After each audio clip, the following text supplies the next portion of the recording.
With fewer than 50 days until the election and some states already starting early voting, we are so close to finding out who the next president of the United States will be, and it has implications for so many things. My name is Brittany Page, and this is the Page Perspective. Before we get into today's topic, I just want you to know that if you are watching this, if you watch any of my videos, if you like, comment, subscribe, you are part of a community that just raised more than $20,000 to support women who need access to abortion.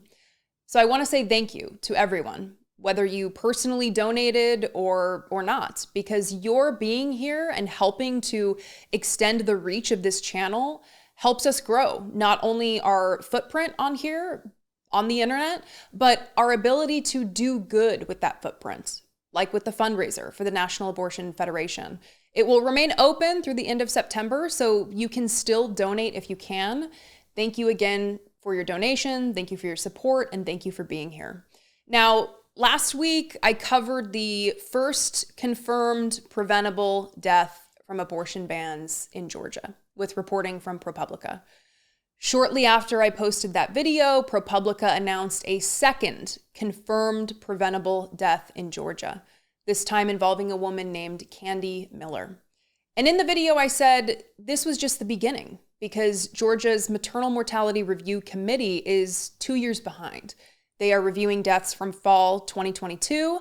I said we would get more deaths from abortion bans, but I also said Georgia is just one state. And now we're starting to see the impact of abortion bans from other states, this time in Texas. In an analysis shared exclusively with NBC News, the Gender Equity and Policy Institute used publicly available data from the CDC and found, quote, from 2019 to 2022, the rate of maternal mortality cases in Texas rose by 56% compared with just 11% nationwide during the same period.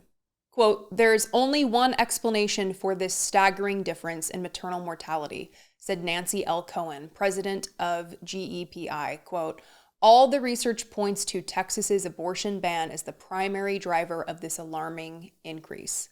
Quote, Texas, I fear, is a harbinger of what's to come in other states, she said. Now, anyone who has been paying attention could have predicted this.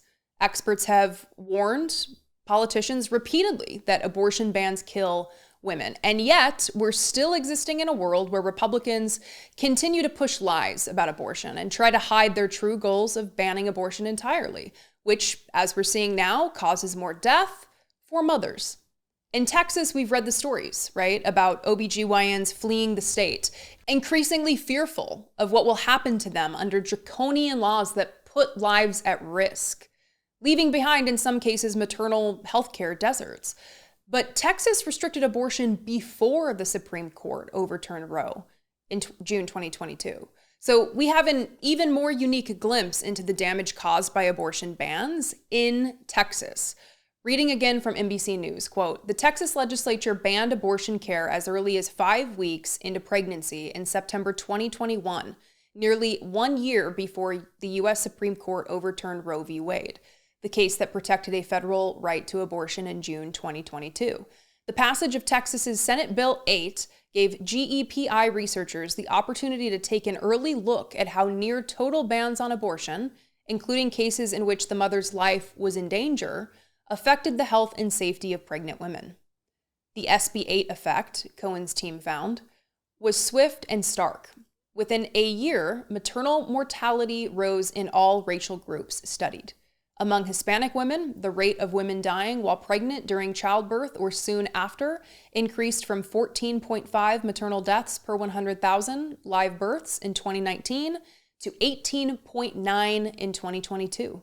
Rates among white women nearly doubled from 20 per 100,000 to 39.1.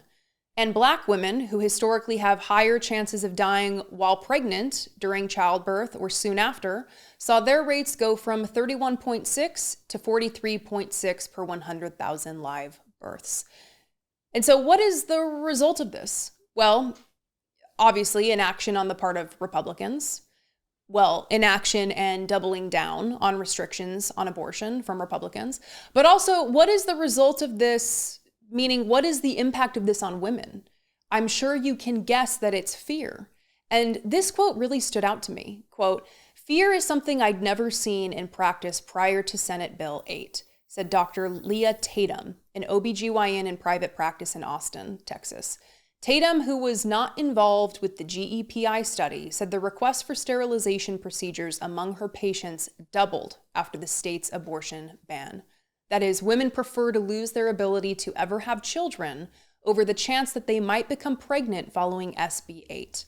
So for the pro-family, pro-life party, we have Republicans doubling down on policies that are not just increasing the maternal mortality rate, not just killing women who are often already mothers, but also forcing women to choose sterilization over the possibility of death due to pregnancy or due to the inability of having access to life-saving medical care in the form of an abortion, if needed. We need to keep this issue front and center because these stories are the kind of thing that can move the needle. And it's unfortunate, right, when people can't find their empathy before their tragedy.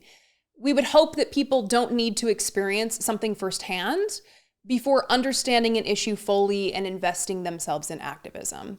But that's often the way that it works. And we're slowly starting to see that happen as more people suffer the negative consequences of these dangerous policies. So keep talking about it, keep sharing it, because we have fewer than 50 days to go and we can change course. What do you think? Please tell me in the comments below or call and leave me a voicemail, 657-464-7609, or send an email to idoubtit@dollemore.com. You can support my work by becoming a channel member for as little as $1.99 a month or by going to patreon.com/idoubtitpodcast. Please join the community of viewers and mix it up in the comments. I love hearing your stories and seeing in real time how people are changed and impacted by the work I do here and by the stories that you share. Thank you for being here. Take care, and I will see you next time.